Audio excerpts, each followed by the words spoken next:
Hello friends, आज की इस वीडियो में हम अप्रोचेस टू डेवलपमेंट पढ़ने वाले हैं। हमने लास्ट डे स्टार्ट किया था chapter system development life cycle. System development life cycle में हमने आगे उसके फेजेस को पढ़ा था और एसडीएलसी के प्रोडक्ट को पढ़ा था। आज हम अप्रोच टू डेवलपमेंट पढ़ने वाले हैं, यानी कि किसी भी इंफॉर्मेशन सिस्टम को डेवलप करने के लिए कौन कौन से अप्रोच का यूज करते हैं, कौन कौन से मेथड का यूज करते हैं। ठीक है, चलिए देखते हैं है क्या। To improve the system analysis and design process many approaches have been developed. देखिए, किसी भी इंफॉर्मेशन सिस्टम को डेवलप करने के लिए कई सारे अप्रोच का यूज किया जाता है। उसी में से कुछ अप्रोच यहाँ दिया गया है। जैसे पहला है model driven approach. Model driven approach क्या होता है कि जो भी सिस्टम डेवलप किया जाना है, पहले हम उसका एक मॉडल तैयार करते हैं। मॉडल यानी कि पिक्चर के फॉर्म में हम पेज पर डिजाइन करते हैं कि इस टाइप का मॉडल हमारा बनेगा। आप देखते होंगे कि जब कोई बिल्डिंग बनाई जाती है, जब कोई बड़ा सा मंदिर बनाया जाता है, या फिर जब कोई ब्रिज का डिजाइनिंग होता है, जब कोई कार की डिजाइनिंग होती है, तो सबसे पहले उसका एक पिक्चर तैयार किया जाता है। कहाँ पे? कंप्यूटर में या फिर कॉपी पे, ठीक है, पेज पे। तो किसी भी इंफॉर्मेशन सिस्टम का जो हम पिक्चर डिजाइन कर रहे हैं कि हमारा इंफॉर्मेशन सिस्टम इस तरीके से बनेगा, यहाँ से इंफॉर्मेशन फ्लो होगा, इस रास्ते से फ्लो होगा, यहाँ से इनपुट होगा, यहाँ से आउटपुट होगा। ये सारी चीजें हम जो डिजाइन करते हैं एक पिक्चर के फॉर्म में, एक पेज पे या कंप्यूटर पे, उसको हम मॉडल ड्रिवन अप्रोच बोलते हैं। ऐसा हम इसलिए करते हैं ताकि जब हम सिस्टम बनाएं, इंफॉर्मेशन सिस्टम हमारा डेवलप हो, तो उसी बेस पे हो, हमें एक रास्ता मिले कि किस तरीके से डेवलप करना है और स्टेप बाय स्टेप हम उसको डेवलप कर पाए। तो ये आपका पहला अप्रोच है, मॉडल ड्रिवन। दूसरा है एक्सेलरेटेड अप्रोच। देखिए, इस अप्रोच का काम क्या है? अगर कोई सिस्टम ऑलरेडी एग्जिस्टिंग है, कोई सिस्टम ऑलरेडी एग्जिस्ट कर रहा है और उस सिस्टम को हमें क्या करना है, थोड़ा और आगे ले जाना है, यानी कि उसमें कुछ कमी है। क्योंकि जो भी सिस्टम एग्जिस्टिंग होगा तो वह कॉन्टेम्पोररी क्या होगा, यूजर के रिक्वायरमेंट को पूरा करेगा, लेकिन धीरे धीरे यूजर की रिक्वायरमेंट क्या हो जाएगी, बढ़ती चली जाएगी। तो यूजर का रिक्वायरमेंट तो बढ़ रहा है, लेकिन वो सिस्टम जो है उसमें तो कुछ चेंज नहीं हो रहा है। तो उस सिस्टम में चेंजेस आए, यूजर के रिक्वायरमेंट को पूरा करे, हर समय उसमें नए नए आइडिया को डेवलप किया जाए, इसीलिए हम एक्सेलरेटेड अप्रोच का यूज करते हैं। यानी कि एक्सेलरेटेड अप्रोच वहां पे यूज किया जाता है जब सिस्टम जो है ऑलरेडी एग्जिस्टिंग है और उसको हमें क्या करना है, और आगे डेवलप करना है, ताकि वह मॉडर्न हमारा हो सके और हमेशा अप टू डेट रहे और यूजर के रिक्वायरमेंट को पूरा करते रहे। तब वहां पे हम एक्सेलरेटेड अप्रोच का यूज करते हैं। यानी कि एक्सेलरेटेड अप्रोच जो है हर एक यूजर के रिक्वायरमेंट को पूरा करता है, चाहे वो यूजर किसी भी टाइम का हो, ठीक है ना। तब वो इंफॉर्मेशन सिस्टम क्या होता है, एक अच्छा माना जाता है, क्योंकि उसमें अपडेशन भी जरूरी है। तो आप ये भी बोल सकते हैं कि एक्सेलरेटेड अप्रोच जो है वो किसी भी सिस्टम को अपडेट करने का काम करते रहता है।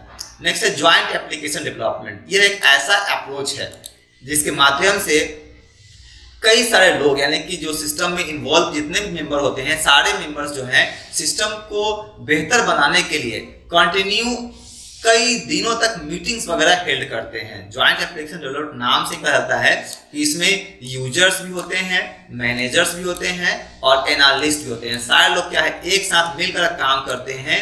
बहुत सारे meeting, series of intensive meeting, कई सारे मीटिंग्स हेल्ड करवाते हैं और मीटिंग्स का जो भी रिजल्ट आता है, क्योंकि मीटिंग्स में प्रॉब्लम डिस्कस किए जाते हैं, सारे प्रॉब्लम्स का सॉल्यूशन निकाला जाता है और सारे सॉल्यूशन को नोट डाउन किया जाता है, ठीक है ना। सारे सॉल्यूशन को लिखा जाता है और उस सॉल्यूशन पे सब लोग क्या होते हैं ना, सब लोगों की कंसेंसस होता है, ठीक है, सब लोग सहमत होते हैं, उस पर एक्सेप्टेंस होता है सब लोगों का, ठीक है। तो ये ज्वाइंट एप्लीकेशन डेवलपमेंट कहलाता है। इससे क्या है, हमारा सिस्टम कंटिन्यू रन करता रहता है। तो पहला जो हमने पढ़ा मॉडल ड्रिवन, ये सिस्टम को डेवलप करने के लिए है, इंफॉर्मेशन सिस्टम को।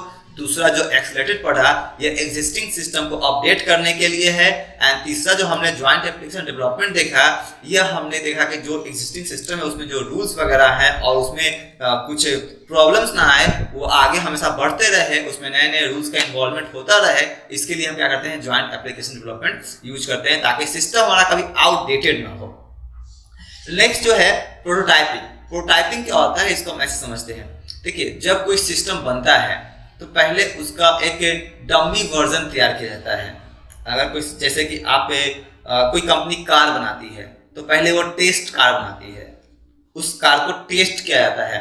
टेस्ट करने में वो कार अच्छा है, परफॉर्म कर रहा है, तब उस कार के अलग अलग स्केल तैयार किए जाते हैं और उसको मार्केट में फिर लॉन्च किया जाता है, मार्केट में जाता है, पब्लिक के लिए होता है। ठीक है, तो पहले उसका क्या होता है ना, डमी वर्जन यानी कि टेस्ट कार तैयार होता है। तो वैसे ही जब कोई सिस्टम डेवलप करेंगे तो उस सिस्टम का एक प्रोटोटाइप तैयार करेंगे। अब वह प्रोटोटाइप को लाएंगे हम लोगों के बीच में, लोग उसका यूज करेंगे और देखेंगे कि क्या वो जो प्रोटोटाइप है, वो जो सिस्टम हम बनाए हैं, whether that system is able to fulfil the requirement of candidate और नॉट। जितने भी रिक्वायरमेंट्स है कैंडिडेट को, सब सॉर्ट आउट हो रहे हैं कि नहीं हो रहे हैं। ऐसा तो नहीं कि कैंडिडेट का कुछ रिक्वायरमेंट बच गया है, कैंडिडेट को कुछ और चाहिए था, हमने जो सिस्टम डेवलप किया वो कुछ और है। ठीक है, तो यहाँ पे हम प्रोटोटाइपिंग अप्रोच से पता कर लेते हैं कि कैंडिडेट के रिक्वायरमेंट को पूरा कर पाएगा कि नहीं कर पाएगा हमारा सिस्टम। ठीक है ना, कभी कभी ऐसा भी होता है कि हमारा प्रोटोटाइप सामने वाले को समझ में ना आए, कैंडिडेट को समझ में ना आए कि हाँ प्रोटोटाइप क्या है, मतलब हमारा सिस्टम किस बारे में है। चूंकि प्रोटोटाइप ही है सिस्टम का, तो है तो नया ही यूजर के लिए, तो नहीं समझ में आए तो वहां पे क्या होता है ना, एक यूजर को एंकर की जरूरत पड़ती है, यानी कि एंकर वहां पे होते हैं जो उस सिस्टम के बारे में अच्छे से समझाते हैं। ठीक है, तो ये आपका है प्रोटोटाइपिंग अप्रोच है। ठीक है, इसमें इतना सारा कंटेंट है, आप इसको पढ़ सकते हैं, लेकिन कुछ इंपॉर्टेंट चीजें हम इसको बता देते हैं आपको। The steps of prototyping process, prototyping process के कुछ स्टेप्स यहाँ पे दिए गए हैं। तो पहला स्टेप क्या है, identify the users known information requirements and features needed in this system. अब यूजर का क्या रिक्वायरमेंट है, क्योंकि हम प्रोटोटाइप तैयार कर रहे हैं, तो जो दैट हुआ क्या होगा, जो प्रोटोटाइप हम बनाएंगे ना वो similar to the system, system के ही सिमिलर होगा, वैसा ही सिस्टम बन के आएगा। तो हमें पता होना चाहिए कि यूजर का रिक्वायरमेंट क्या है। तो इसके कुछ स्टेप्स हैं प्रोटोटाइपिंग के। ये पहला, identify the users known information requirement, user का क्या है ना रिक्वायरमेंट क्या है। ठीक है ना, और जो फीचर हम ऐड कर रहे हैं सिस्टम में वह उस रिक्वायरमेंट को पूरा कर रहा है कि नहीं कर रहा है। दूसरा, डेवलप अ वर्किंग प्रोटोटाइप। इसका दूसरा प्रोसेस क्या है कि एक काम करने वाले प्रोटोटाइप को ही डेवलप करना है, यानी कि जो हम प्रोटोटाइप तैयार करेंगे ना सिमिलर टू सिस्टम होना चाहिए, उसी का डमी वर्जन एक सैंपल के रूप में होना चाहिए, सिमिलर होना चाहिए कि हाँ वैसा ही हमारा सिस्टम बन के आएगा। थर्ड जो है, revise the prototype based on feedback receive from customer. अब मान लेते हैं हमने प्रोटोटाइप तैयार कर लिया है, हमने कस्टमर को दिखाया है, अब कस्टमर को वो सिस्टम अच्छा नहीं लग रहा है। डायरेक्टली अगर हम सिस्टम बना लेंगे और उसके बाद कस्टमर उसको पसंद नहीं करेगा तो क्या होगा, हमारा नुकसान होगा। इसलिए हम प्रोटोटाइप तैयार करते हैं और उसके बाद हम कस्टमर को दिखाते हैं उस चीज को, कस्टमर उस चीज को यूज करता है, अपना फीडबैक देता है और उसके बेस पे क्या है हम उसमें रिक्वायर्ड चेंजेस करते हैं। जैसे मान लीजिए कोई कंपनी कार बनाई, एक टेस्ट कार, और टेस्ट कार कई कस्टमर को चलाने के लिए कस्टमर टेस्ट ड्राइव कर रहा है, उसके बाद कस्टमर अपना फीडबैक देगा उस पर, अगर कुछ कमी है उसमें तो उसको बदला जाएगा। Repeat these steps as needed to achieve a satisfactory system. अब मान लेते हैं कि इसे कस्टमर ने कुछ फीडबैक दिया, उसके बेस पे क्या हुआ, उस सिस्टम में चेंज किया गया। अब जरूरी नहीं कि इसे एक बार चेंज करने के बाद ही वो सिस्टम क्या हो जाए 100% कस्टमर के अकॉर्डिंग हो जाए, तो यह बार बार क्या हो जाए होगा, चेंज करने की आवश्यकता हो सकती है, यानी कस्टमर को फिर से दिया जाएगा, कस्टमर उसको यूज करेगा उससे प्रोटोटाइप वाले सिस्टम को, और अगर फिर भी उसमें कुछ कमी है तो फिर से चेंज किया जाएगा, फिर से कस्टमर को दिया जाएगा, यानी कि जब तक एक सेटिस्फैक्टरी रिजल्ट नहीं आ जाए, एक सेटिस्फैक्टरी सिस्टम डेवलप नहीं हो जाए, तब तक क्या होगा कि यह प्रोसेस चलता रहेगा। ठीक है ना, ये होता है आपका प्रोटोटाइपिंग। ठीक है, अब देखिए यहाँ क्या लिखा हुआ है, actual development of a working prototype is the responsibility of system analyst. अब प्रोटोटाइप भी डिजाइन करना क्या है, सिस्टम एनालिस्ट का ही क्या है काम है, सिस्टम एनालिस्ट इसको डिजाइन करता है। And the difference between the prototype model and actual model system is that a prototype will not include the error checking. अब देखिए एक्चुअल मॉडल की तरह प्रोटोटाइप मॉडल होगा, जो हाँ प्रोटोटाइप होगा उसी बेस पे एक्चुअल मॉडल होगा, लेकिन दोनों में अंतर क्या होगा, बस अंतर इतना होगा कि prototype will not include error checking. Prototype में क्या होगा, एरर चेकिंग नहीं होगा, इसमें कस्टमर का फीडबैक आएगा, आप फीडबैक के आने के साथ ही उसमें चेंजेस किए जाएंगे। लेकिन जो हम सिस्टम बनाएंगे प्रोटोटाइप के बेस पे उसमें एरर चेकिंग डाला जाएगा, इनपुट डेटा वैलिडेशन डाला जाएगा, सिक्योरिटी होगा and processing completeness of the finished application, यानी कि जो प्रोसेसिंग हो रहा है तो प्रोसेसिंग आउटपुट क्या आएगा वो चीजें वहां पर रहेगा। ठीक है ना, अब चूंकि प्रोटोटाइपिंग है तो कुछ ना कुछ तो कमी तो रहेगी ना, आखिर में वो सिमिलर टू द सिस्टम होगा, लेकिन कुछ कमी ऐसा इसमें रहेगा जो कि उसमें पूरा किया जाएगा, ठीक है ना। And it will not offer user help as in the final system. अब जब प्रोटोटाइपिंग का यूज हो जाएगा, प्रोटोटाइपिंग को बार बार चेक करने के बाद फाइनल सिस्टम डेवलप हो जाएगा, तो फिर फाइनल सिस्टम जब यूजर को मिल जाएगा तो उसमें प्रोटोटाइपिंग का जो रोल था वो खत्म हो जाएगा। फिर से यूजर चाहे कि नहीं मुझे फिर से उसका प्रोटोटाइप चाहिए, तो ऐसा नहीं हो पाएगा, प्रोटोटाइपिंग क्या हो जाएगा, खत्म हो जाएगा। सो नेक्स्ट है ज्वाइंट एप्लीकेशन डिजाइन। इसको देखते हैं ये क्या कहता है। चलिए, ज्वाइंट एप्लीकेशन डिजाइन क्या कहता है कि जैसा कि हमने देखा यहाँ पे जैड ज्वाइंट एप्लीकेशन डेवलपमेंट, ठीक है, उसी को डिजाइन करने के लिए यहाँ पे ज्वाइंट एप्लीकेशन डिजाइन का यूज किया जाता है, ठीक है। इसको देखते हैं। It is defined as the structured approach. इसको क्या बोलते हैं हम, स्ट्रक्चर्ड अप्रोच बोलते हैं। इसमें जैसा कि ये भी ज्वाइंट एप्लीकेशन डिजाइन है, तो इसमें यूजर्स, मैनेजर्स एंड एनालिस्ट सब मिलकर काम करते हैं, कई दिनों तक काम करते हैं, कई सारे मीटिंग्स होते हैं इसमें, और उस पर रिव्यू भी होता है मीटिंग पे। इस तरीके से हमारा इंफॉर्मेशन सिस्टम डेवलप होता है। देखिए, पहले इसमें जेड है क्या, किसी भी सिस्टम में, चाहे कंपनी मान लीजिए, कोई ऑर्गेनाइजेशन मान लीजिए, वहां पे इंफॉर्मेशन का बहुत ही इंपॉर्टेंस होता है, और सही तरीके से अगर इंफॉर्मेशन प्रोसेस नहीं हुआ तो उसका इम्पैक्ट पड़ता है कंपनी पे। इसलिए इंफॉर्मेशन का प्रोसेसिंग बहुत इंपॉर्टेंट है, सही डिसीजन लेना बहुत जरूरी है, सबकी रिस्पॉन्सिबिलिटी डिटरमाइन करना बहुत जरूरी है। तो इसके लिए ज्वाइंट एप्लीकेशन डिजाइन या फिर ज्वाइंट एप्लीकेशन डेवलपमेंट की आवश्यकता पड़ती है। इसमें होता क्या है ज्वाइंट एप्लीकेशन डेवलपमेंट या फिर डिजाइन में, तो इसमें मीटिंग्स होते हैं। यह क्या है ना, यह सिर्फ मीटिंग है, इसमें बहुत सारे मीटिंग होते हैं, सेशन ऑर्गेनाइज होते हैं, इसमें सब लोग पार्टिसिपेट करते हैं, ठीक है ना। इसमें सारे लोग पार्टिसिपेट करते हैं, और इसमें सिस्टम में एग्जिस्टिंग प्रॉब्लम्स की डिस्कशन होती है। जितने भी प्रॉब्लम्स एग्जिस्टिंग है सिस्टम में, उन सारे प्रॉब्लम की बात होगी, एंड उसका क्या होगा, एक ऑप्टिमम सॉल्यूशन निकाला जाता है। सब लोग मिलकर उसका सॉल्यूशन निकालते हैं।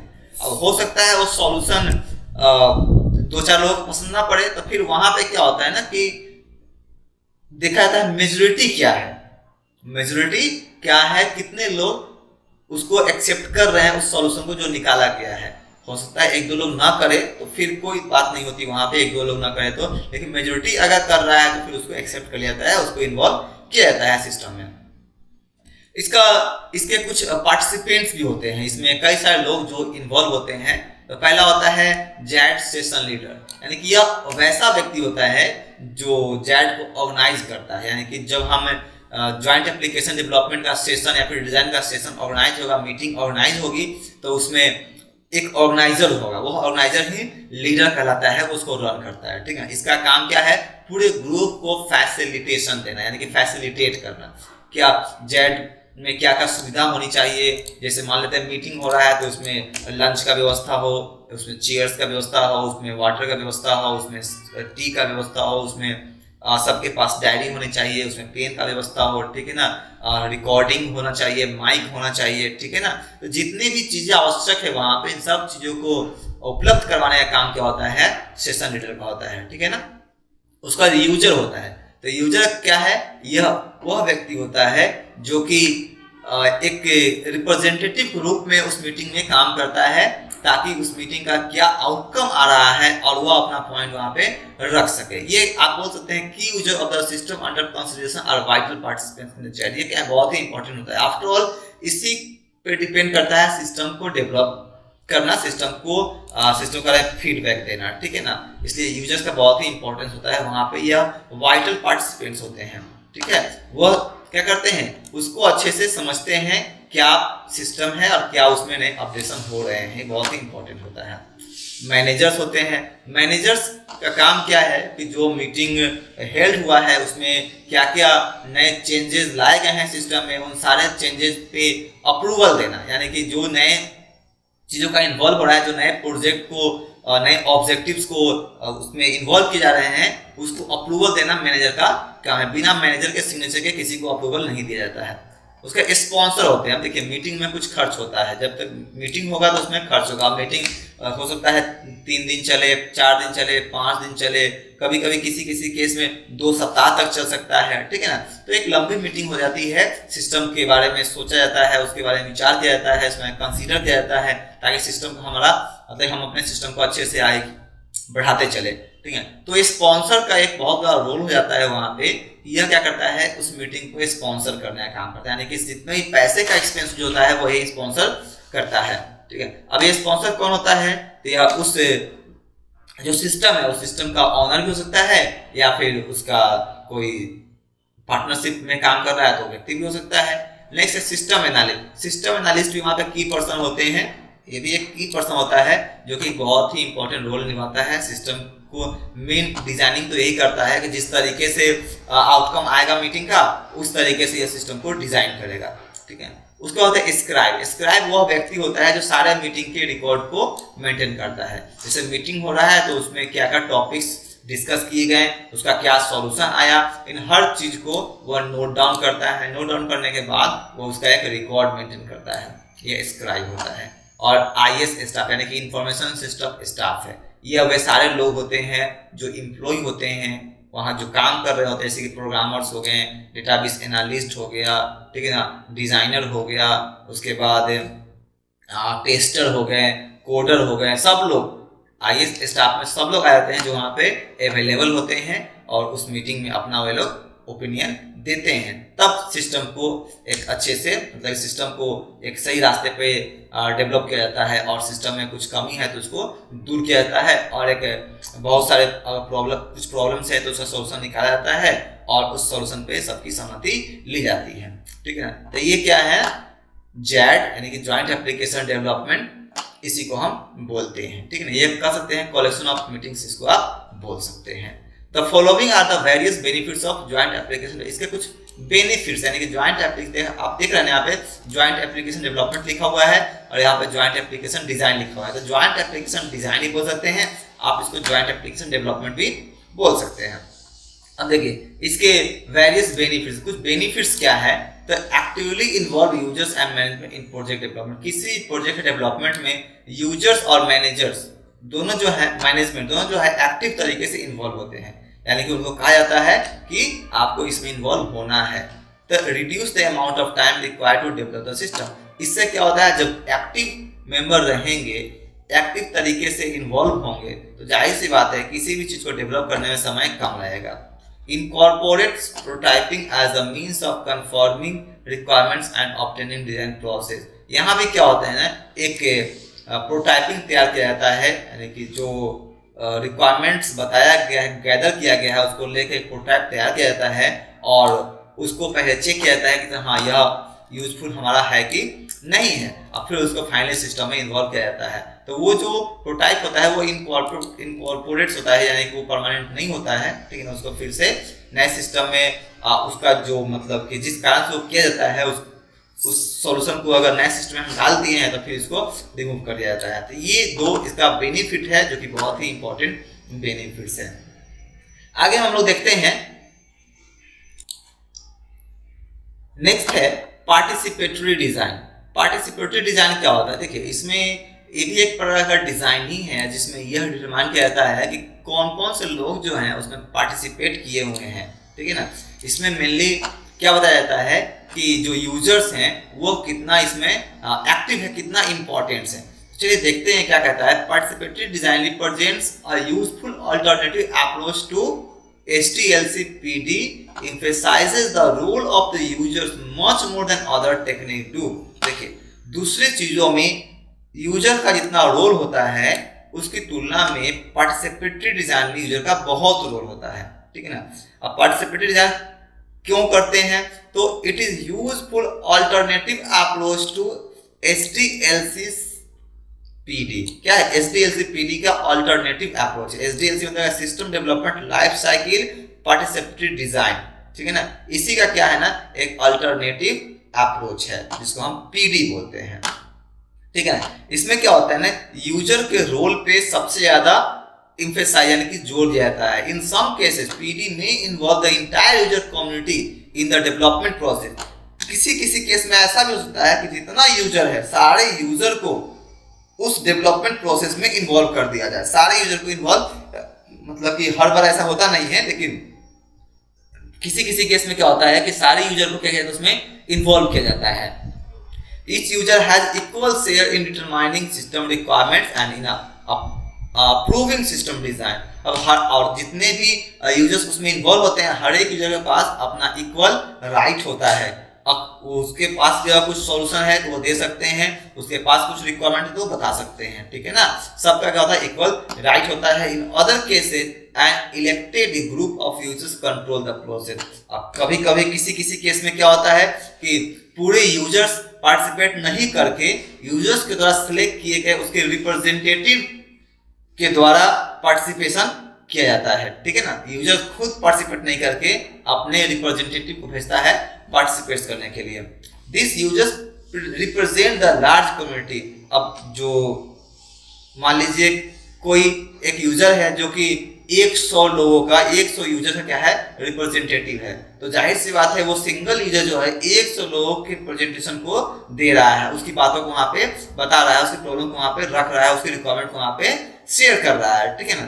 तो इस तरीके से देखा जाए तो ये जो यूजर्स हैं वो एक बहुत बड़े कम्युनिटी को करते हैं, बताते हैं। Under PD system analyst work for users. अब पीडी के अंडर में यानी कि पार्टिसिपेटरी डिजाइन में जो सिस्टम एनालिस्ट हैं वह सिर्फ यूजर के लिए काम करते हैं। क्या करते हैं, यूजर के लिए काम करते हैं। The organization's management and outside consultant provides advice rather than control, ठीक है ना। तो एनालिस्ट यहाँ पे काम करते हैं किसके लिए, यूजर के लिए। और जो दूसरे मैनेजमेंट मेंबर होते हैं वो क्या करते हैं, वो कंट्रोल नहीं करते उस चीज को, सारा कंट्रोल होता है आपका सिस्टम एनालिस्ट का वहां पे, बल्कि वे लोग जो मैनेजमेंट के लोग हैं वो सिर्फ सजेस्ट कर सकते हैं, कंसल्टेंट होते हैं, ठीक है ना।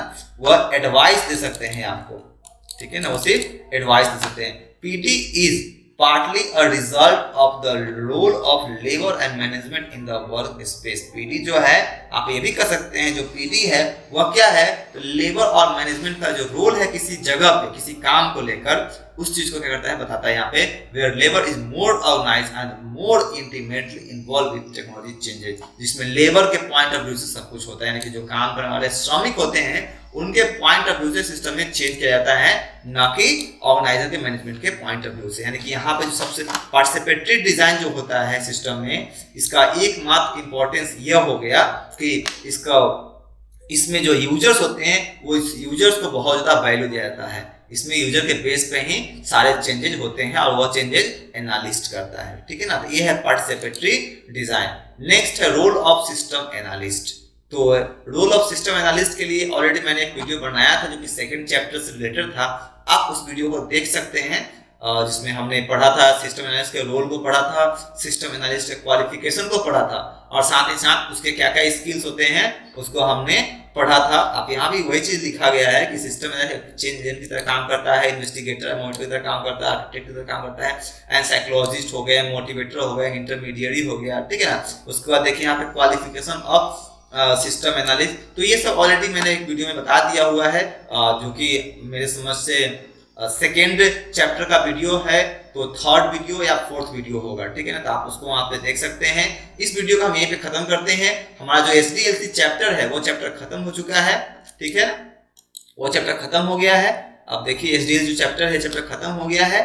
अब हम नेक्स्ट डे दूसरा चैप्टर स्टार्ट करेंगे, यूनिट 4 स्टार्ट करेंगे हम लोग। तब तक के लिए हम इस वीडियो को यहीं पे खत्म करते हैं। अगर आप इस वीडियो को पसंद करते हैं, अगर आपको ये वीडियो थोड़ा भी इंफॉर्मेशन दे पाता है तो आप जरूर इसको शेयर करें, सब्सक्राइब कर दें। और अगर आपको लगे कि हाँ हमें कुछ वीडियो में सुधार करनी चाहिए, चूंकि तो आप हमें बता सकते हैं कि हमें क्या क्या सुधार करना है, हम इस वीडियो को और बेहतर तरीके से बनाने की कोशिश करेंगे। Thank you.